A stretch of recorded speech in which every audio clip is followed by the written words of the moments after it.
These incidents happened around 9 years ago, when I was 6. I annually went to visit my cousin in North Texas during the summer. This summer was no exception, but instead of staying at his house, we stayed at a cabin his dad rented. It was only us guys there, so I was fairly happy about hanging out, doing stuff in the woods. The first day was rather boring, though. All we did was fish and watch my uncle hunt. The second day, though, was when it started. My uncle had told my cousin and I to skin the fish he had caught yesterday, since he was going to hunt some small game. About a half hour later, since he left, we had almost finished up skinning.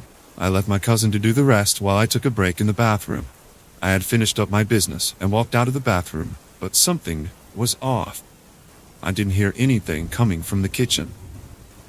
When we were skinning the fish, we both had the water running, so I thought that this was odd. I then assumed he must have been done. I walked out into the kitchen, and my heart sank. He wasn't there. I looked in the back room where the bedroom was, and he wasn't there either. So at this point, I assumed he was outside on the porch. I started walking to the door, and that's when I heard a knock to my right. That freaked me out, so I looked around. Suddenly, a trap door opens up, and my cousin pops out of it. He tells me to bring a flashlight, because he found a cave. I regret this decision even now, but I got a flashlight and jumped down into the hole with him. I turned on the flashlight, and it illuminated a small concrete room. There was a reddish-brown wooden table in the middle of the room, and I felt fear all around me. It was getting dark, so my cousin and I jumped back up into the cabin and waited for my uncle to return. The next day we told him about the room, and he decided to go down there himself. But he asked us to wait up here. About 5 minutes passed, until he climbs back up frantically. He tells us to quickly pack our things, so we do. We leave in the car in silence. Neither of us asked what had happened. A week ago I was in North Texas again, and I was with my uncle. We were talking about the conversation, and eventually we ended up with hunting. That sparked my memory, so I asked him, why did he make us leave early that day? His happy face soon turned serious, and told me that there was a journal in there. The journal contained crossed-out sketches of people, and various information about people, including their height, weight, hobbies, and address. But that's not the creepiest part. Apparently he had seen sketches of us three, and the sketches weren't crossed out yet.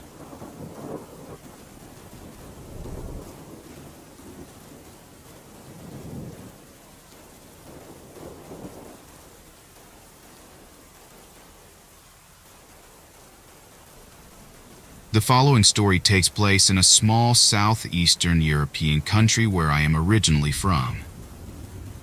You need to understand, for various historical reasons, the Industrial Revolution never really happened here quite the way it did in Western Europe. As a result, the majority of forests were still intact around here. The following story is told to me by one of the survivors, takes place in a low mountainous area near the border. Due to lasting political tensions with the neighboring country, the region has become the least densely populated area in the entire country. There are no cities, factories, mines, or large roads in a 40-kilometer range. No railroads pass through the area, and there are no cell towers, so no cell coverage is in the area as well. There used to be a military base in the region, but after the Cold War, it was abandoned quickly. There are a few villages scattered across the region, but they're surrounded by super dense forest and require an off-road vehicle to even access them. The region has been known to be home to various paranormal events ranging from mythological creatures in the forest to require a human sacrifice to UFOs that have been sighted in the area. Unorthodox historians even claim that once Egyptian civilization actually crossed the Mediterranean and spread across these lands. Due to the forest's well-preserved state, wildlife is flourished and as such attracts many hunters. My friend and a buddy of his once went hunting deer in this area. They drove a 4x4 off-road vehicle as deep as they could before continuing on foot. They soon found traces of deer and climbed a tree on top of the tracks, waiting to see their game. Hunting is all about patience, and hours went by before the sun finally set and the deer still hadn't been seen. After another couple of hours, Strange noises were heard close to their current position. The noise morphed into what sounded like music as shadows began approaching the hunters.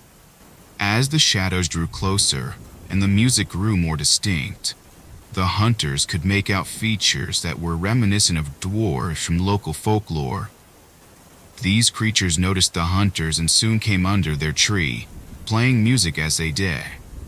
While resembling what looked like dwarves, they didn't quite have human-like features and were inhumanly agile as they danced down below. The language they spoke and the music they played resembled nothing the hunters have ever heard before. One of the hunters were getting really scared and began to aim his rifle at the creatures. But my friend, thinking it would not be wise to do so, asked him not to shoot as they were outnumbered, had nowhere to run. The hunter came to his sense, but he kept his finger on the trigger, swearing to fire if the creature started climbing the tree. The creatures just kept dancing, and my friend swore it was as if they were daring them to do something stupid. He claimed he could clearly see blades in their hands as they danced around the tree. Less than an hour later, the creatures simply just left. Once the music was completely gone, the two hunters climbed down the tree and ran to their vehicle as quickly as possible. My friends claim he heard footsteps behind them, but they never looked back. Upon arriving at their 4x4 and taking off, they swore they could see thousands of small glowing eyes in the bushes. Upon arriving at the nearest village, the hunters knocked on the first door they found. An elderly woman opened up, and seeing they were distressed, she invited them inside. The men explained their story to her, at which she pointed and informed them that there were many stories of dwarves and nymphs wandering the forest at night. She then informed them no one dares to walk these woods as they are not welcome there. The hunter stayed the night with the lady, and upon waking in the morning, the woman instructed them to find a village priest and pray for forgiveness and protection. My friend, who isn't very religious, said that's what they did before leaving. He also swore the night before he saw the glowing eyes in the bushes as they tried to sleep in the elderly woman's home. The hunters never went back to those woods to hunt again.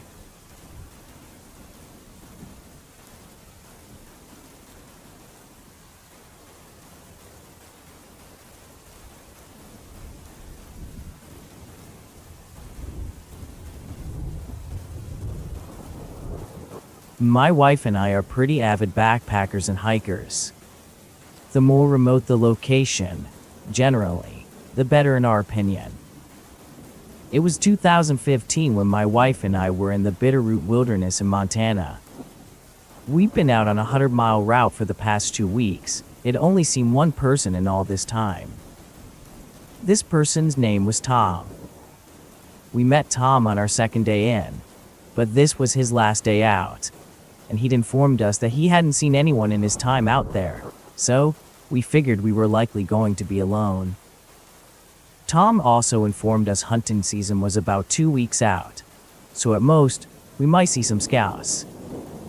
We were warned to be very careful about our scent, what we ate, and anything that would draw bears to us, as it was bear country out here, and we didn't want to get caught off guard by a hungry bear or other wild animals.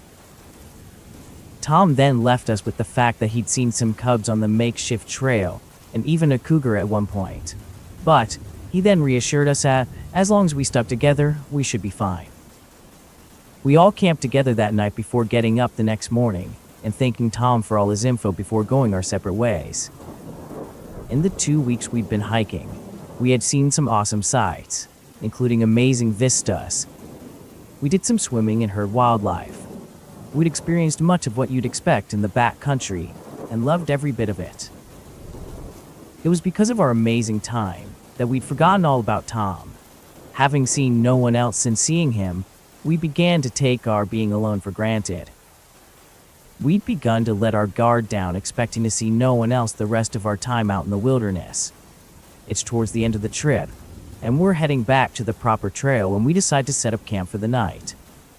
We get our food bag hung up, make some dinner, sit around the fire for a bit, and eventually crash in our tents for the night. The next morning, we're up and bright and early for breakfast and coffee. The coffee immediately goes through me, and I began searching for a place to take care of business. As I'm searching for a big place to dig a hole and do my business, I come upon something that looks like a bush. I wasn't expecting to see anyone out here, as we'd only seen Tom in the 2 weeks we'd been out. Not paying attention, I stumbled into two guys in a Campbell-type blind, and promptly scared the hell out of them as much as they scared the hell out of me. These guys were in the middle of a private moment, and I can't help but find myself looking at them. Then what are they doing? Then them at me, and we all find ourselves in shock. One of the guys scrambles up and asks what the hell I'm doing, and the other stands up and tries to zip his pants, while I sit in shock before finally saying I was doing nothing and I'm sorry for interrupting and have fun. I then hightailed it out of there in shock. I soon arrived back to the camp after the longest 200-yard run of my life, and my wife, knowing something happened, asked me what was up. I told her nothing. We grabbed her stuff and left camp without another word. It was about a half hour later, and since I hadn't been able to go before, I still needed to take care of business. So we took Spur off trail, so I could do my business. Then we could break, snack, and I could tell her everything that happened before. Thinking I'd run across a cougar or something, my wife was a bit surprised when I informed her I found two dudes in the woods blowing one another. Worried they were angry, she asked if I thought they were following us. I told her I didn't think so, but just to be safe, let's wait them out, in case they were at the trailhead waiting for us or something. After figuring they'd gone on, and once we calmed down, we began to realize the hilarity of the situation and laughed it off as we hiked to the creek towards where we were going to be leaving. The night goes by with no incident, and the next morning we get up and do our normal early morning routine before heading out again. As we reach the trailhead, we meet two ladies who are finishing up a breakfast and appear to be cleaning up. It was as we were passing by that the ladies asked us about our experiences and the usual questions and if we saw any bears or anything like that. One lady offered us some food as they asked about the trail, while another lady shouted, "Hey hubby, these two have been hiking the trail, so maybe we can ask them some questions." Her hubby pokes his head out to say hello and greets us, when lo and behold, it's the hunter against the tree, whose smile quickly fades when his buddy comes out and sees me there as well. The blood drains from my body, as the guy faces now turn from disbelief to fear. The wives then ask if we happened on their husbands while they were out scouting game. I'm stumbling down from my words, and they are looking in shock at themselves, and then me when my wife comes over and says, "Yes, we'd love some food, and no, we haven't seen anyone the past 2 weeks." My wife then turns to the hunters and says, "You guys must have had a really good hiding spot." Cheese and rice. I think the hunters and myself nearly had a heart attack when the hunters just nod. It was at this point my wife and I graciously take the pancakes and sausages they offer us.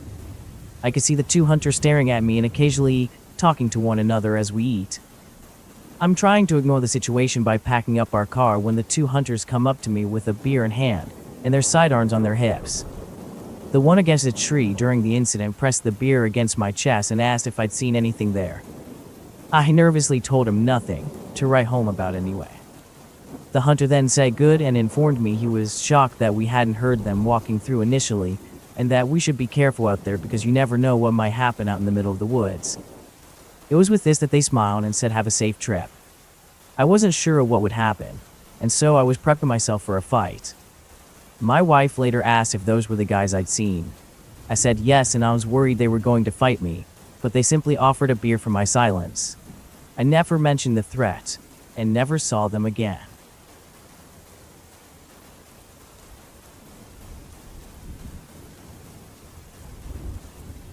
At the time this happened, I was about 8 or 9 years old. My mom and I took a trip to go see my family in Wynne, Arkansas.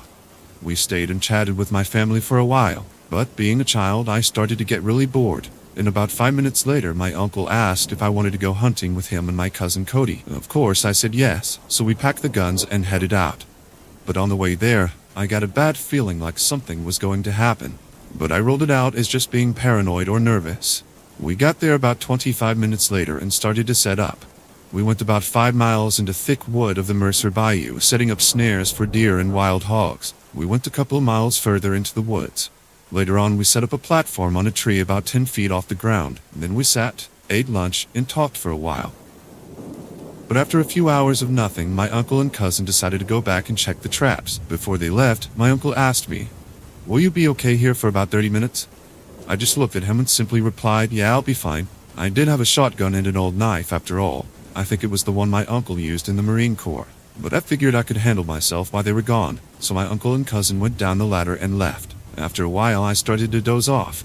I think I was out for 20 minutes and I woke up to the sound of a branch snapping off to the left of me. I propped up on the tree and waited, thinking it was my family coming back.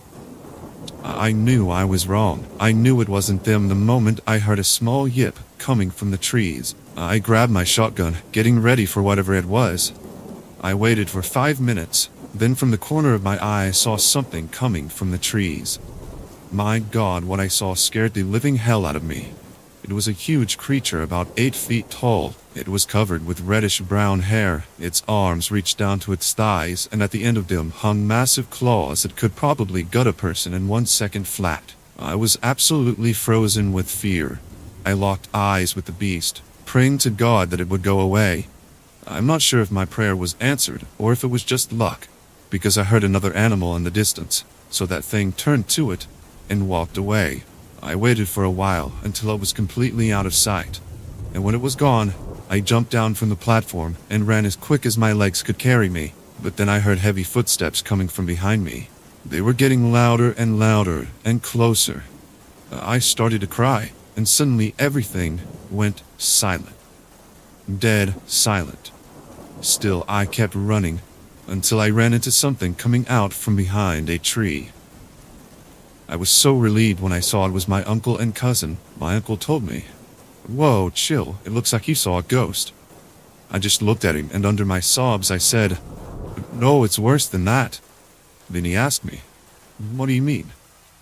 Right before I was about to reply, I was interrupted by a blood-curdling cry coming from behind us. They looked at me with disbelief. I heard my uncle ask under his breath, "You saw it?" Immediately, we got up and ran until we got in the truck. I asked my uncle, "What was that?" It was silent for a while before he finally said, "What you just saw was the monster of Boggy Creek."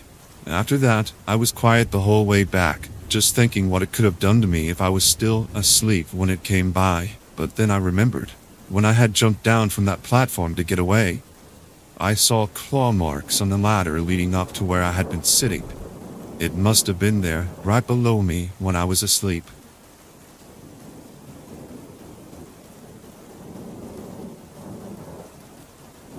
So before I begin, I'd like to say that I'm from Alabama and have only went hunting twice as a young child.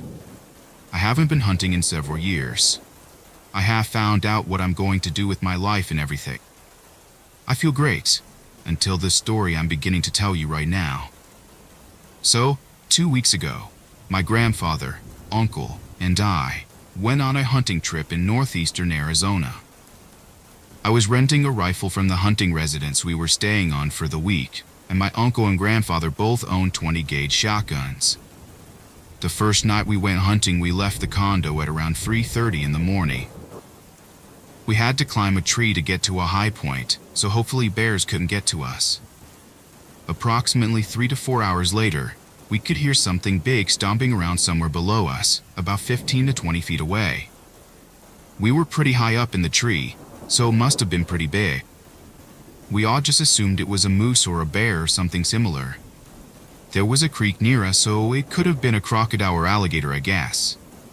My grandfather sees a deer about 50 feet away and tells me to take the shot.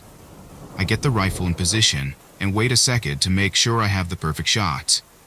I take the shot, and as soon as I pull the trigger, we hear the running footsteps getting closer. So we look down and around and we don't see anything. I use my rifle to see if I can find it, and it was a moose running exactly like a human, towards the dead deer. My uncle and grandfather didn't believe me, so they checked themselves, and then they did. We thought it was odd, but I said I'm gonna take the shot. So I position my gun while the moose is eating the deer. Literally, as soon as I have it positioned exactly where I want to kill it, it jerked its head and looked right at me. I got so scared and jumped a little. My uncle didn't understand what happened to the moose. It must have gone back to eating the deer, and my uncle looked through the scope and it did the exact same thing to him. We didn't understand what was going on. I took my rifle back and targeted back up, and had the moose in my sights. When I shot, I got him in the head, center of his forehead. He didn't budge. So I shot him in the same spot and he fell to the ground. I told my uncle, my grandfather. He didn't budge the first time. I shot him in the center of his forehead. They were clueless and didn't understand why he didn't go down the first time. We climbed down the tree and went to collect the body of the deer. When we got to both, the moose and the deer were gone. The deer had tracks of blood dragged across the ground, and we followed the trail until it came to an end, with just the antlers at the end of the trail. We were terrified. What animal eats another animal that fast, we all thought. We hear rustling in the bushes, and then all of a sudden, we hear rustling all around us. From the moonlight, we could see what was an illuminated deer running in circles around us. We were so scared. All of a sudden, it just got completely silent. No noises, and not even the crickets were making their sound. Then we book it back to the 3 four-wheelers. We hop on all of them. They just wouldn't work. We couldn't get them to start. We heard running towards us, and we frantically tried to turn on the vehicles. After the 10th attempted to get it to work, we hightailed it out of there. The moose and his group of wolves and ocelots were running on their hind leg just like humans, and we went even faster. By the time we got to the end of the trail, they stopped dead in their tracks. We were all hyped up on adrenaline. We all stopped by the time we got back to the trucks, and we loaded the four-wheelers into both of the trucks. We drove back to the condo without another word. We agreed we would never speak of this anymore until we get back to Alabama.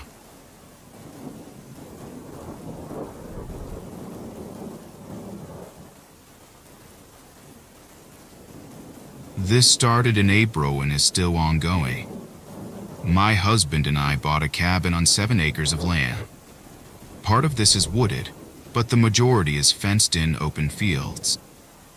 There is a tree line that separates part of our land from a neighboring farm, and it's usually quite beautiful.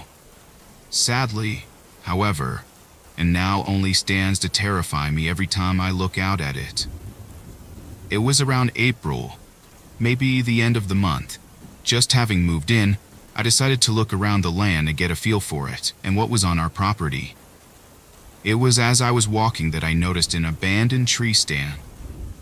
I didn't think much of it at the time, as we lived in the country and there's plenty of deer and turkey around the area to hunt. Sure, it was a hunting season presently, but people generally like to watch their wildlife as much as they enjoyed hunting it.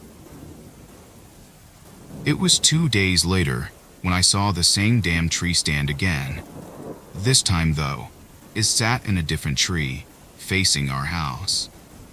This unsettled me for sure, but again, I dismissed it as we have 1.5 acres between our house and his tree stand. Thus far, I'd seen no one actually in the stand, and my husband reassured me it was probably just someone doing some bird or deer watching. This calmed me at the time, but eventually it became a problem. It had become so common a problem as a matter of fact that my daughter and I were playing a new game called Find the Tree Stand. Well, in late June, one evening, when it was almost dark out, I took our puppy out to do its business.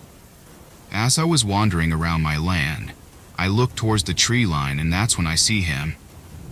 There was a man out there, with a camera and what looked like binoculars around his neck. I couldn't make out many details as it was getting dark quickly. I don't believe he realized I'd seen him, and I chose not to react to keep the illusion of not seeing him. It was when I walked back to the house that I heard him scurrying down the tree. Having to make it down the tree, that would take time, so I turned and watched as he climbed down, and at one point, I saw him at the fence line staring at me. My husband would search the property looking for the man, but never actually found him. My daughter is no longer allowed to stay home alone, and every time I go outside, I carry a pistol with me. Despite hating the fact that I have to do so on my own property, I always feel as though I'm being watched now, and it isn't a feeling I'm very fond of. We still see the tree stand move, but we've never seen the man again. We know he's out there, and at times, I'm most unnerved when we can't see the tree stand.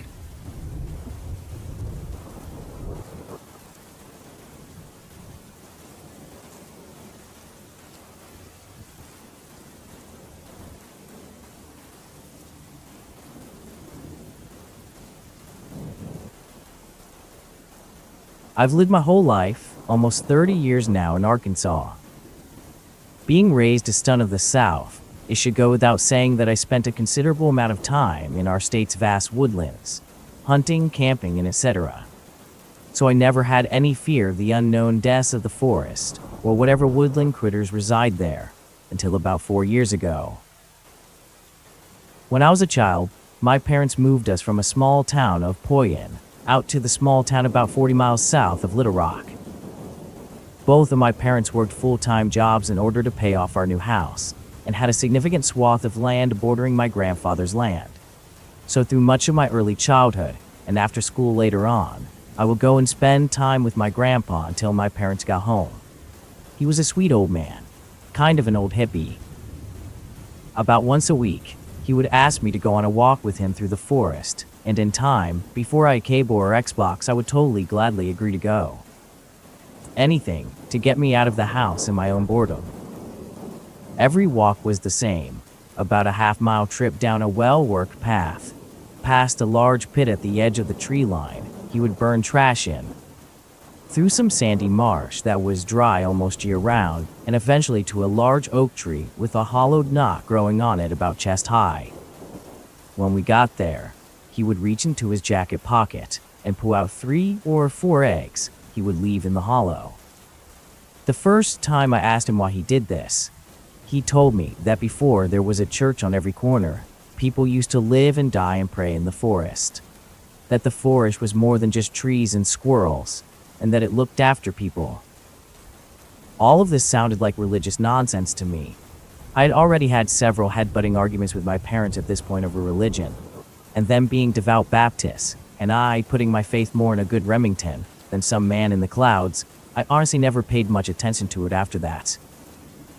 I still accompanied him on his walks, and just thought of him as a kooky old man who dropped too much acid in the 70s. Until about 4 years ago, when he died. He left me his house and his land, and I moved in right quick, eager to make it out of the shitty little apartment I had ended up in some 40 miles away.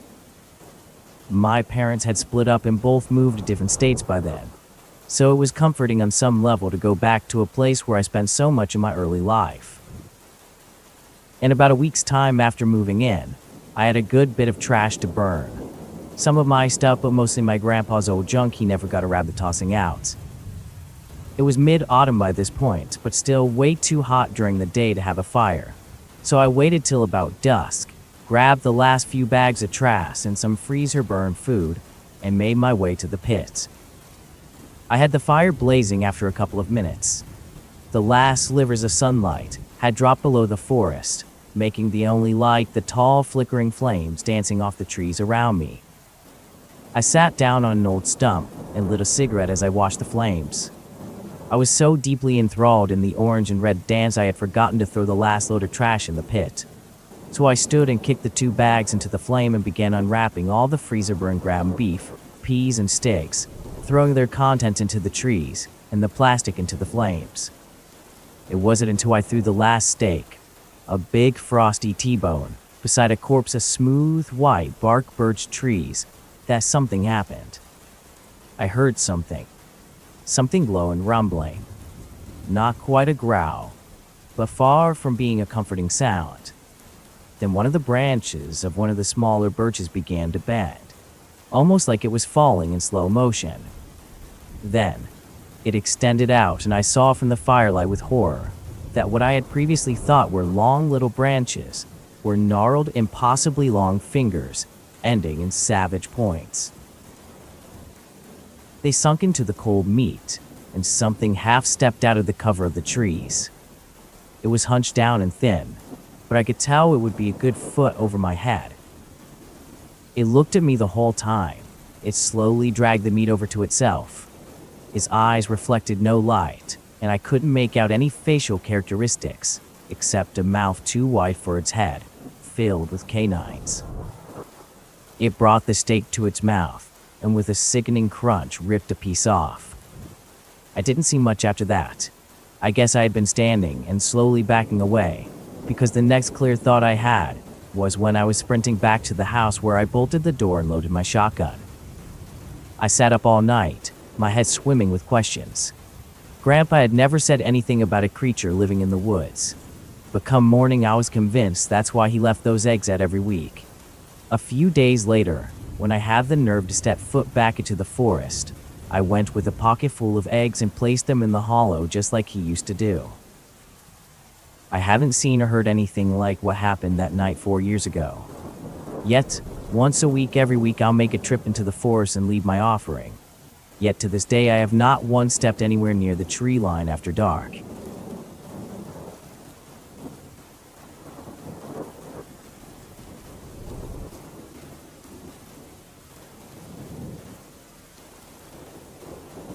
This happened to a friend of mine. For safety purposes, I will be calling my friend John. John and his dad had built a small hut-like building out in the forest behind their house, and they used it a lot when hunting because it looked out on a lake that animals seem to use when drinking. Now, John was out there at around 10 to 10:30 at night when this happened, and he had already collected a deer or two during the month, so he was feeling pretty darn lucky by then. He was just getting ready to pack up and head home, as it was getting fairly late, and he didn't want to be lost in the woods after dark with coyotes and such moving about. Right as he was getting ready to stand up, he heard a splash in the lake water, and excitedly swooped his head around to look for the source of the noise. Yet he didn't see anything but a ripple in the pond. Thinking this was strange, he used the scope on his rifle to look around at the area around the pond, to see if maybe there was something hanging around in the trees. As he looked back to the shore, he realized there were more ripples coming from the opposite end, so he quickly looked towards that end of the lake, hoping to see another deer. Instead, he saw a small bump poking out of the water, and that bump was moving. Slowly, the bump turned into a head. Then the upper body came out, and soon there was everything above the ankles above the water. He said it looked like a woman, and she was hunched over and covered in what looked like seaweed. He watched in awed curiosity as this creature exited the lake, then stood stock still for what felt like hours. Then, very slowly, the woman turned her head and looked directly at my friend in his hut. Upon seeing her face, he almost screamed. In the few seconds he saw it, there was a wide, almost inhuman grin on her face, and inky black pits where her eyes should have been. When he saw this, he dropped his rifle and slid down the ladder of his hut. He started running and mentally refused to turn around for fear of what he would see behind him. When he made it back home, he almost blew the door off its hinges when he rushed inside. He asked his dad about it, and all his dad had to say was that he shouldn't tell anyone what he saw. Then he told everyone at school the next day. No one was ever sure what it was, but he knows that when he got back to the hut, it had been torn apart, and his gun was missing.